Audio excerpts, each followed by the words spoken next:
barbering is a long-standing and distinguished tradition. So in this volume of the Barber's Digest, I'm going to chronicle just a little of the history of black barbershops in general. Since the 1860s, the artisan system formed the cornerstone of the black barber's tradition of enterprise. It ensured work and decent prices for all, everyone who was a barber. And the process was that barbers started out as apprentices and they lived under the roof and supervision of a master barber, and that was until they were 18 or 21. In exchange, the elder barber he would secure for himself inexpensive help in his shop, and then also he would help to maintain the high levels of skill that were needed for barbers who would be coming after him. And also barber shop owners, they looked out for traveling barbers, and they would take them into their homes, and they would allow them to court their daughters, and this would be of help to shop owners too.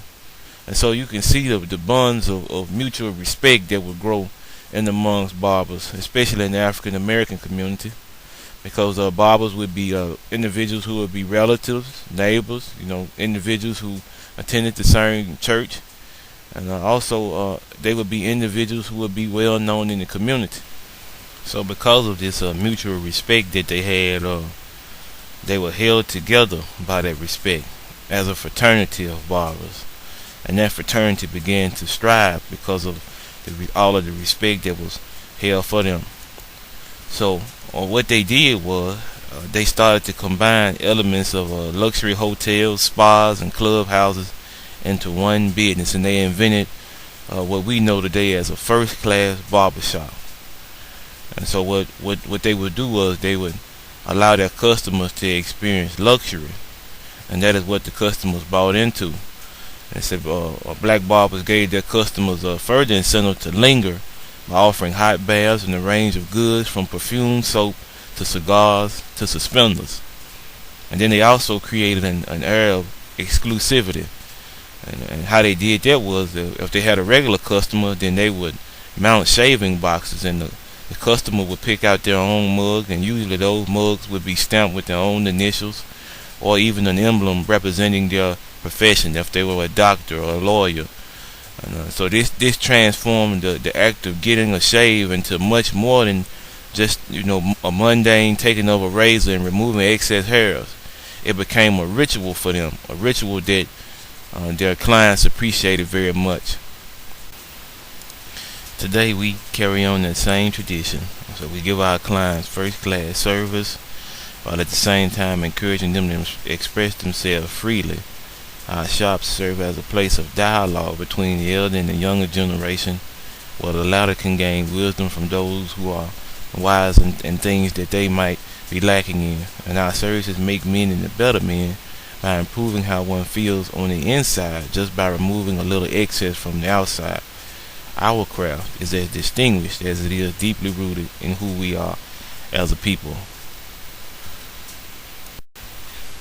So when we take the initiative to invite one of our clients over to sit in our chair, and then we meticulously put on their cape and talk to them about maybe things that are going on in their lives, trying to get some insight into what they may be thinking or what they may be going through, or taking part in a tradition that is hundreds of years old.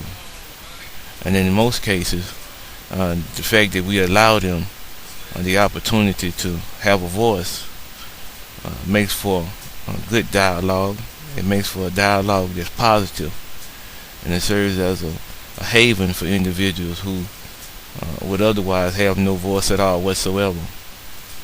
And so the next time any of us decide that we're going to cut hair, we need to understand the roots of where black barbering came from, and how very important it is and was in the black community. It served as a stimulus for us to engage in good business practice, sound business practice, as well as to serve as a conduit to help our communities, whether it be financially, or maybe the fact that we as individuals express care and concern for those who came to us, regardless of what the reason and the outcome.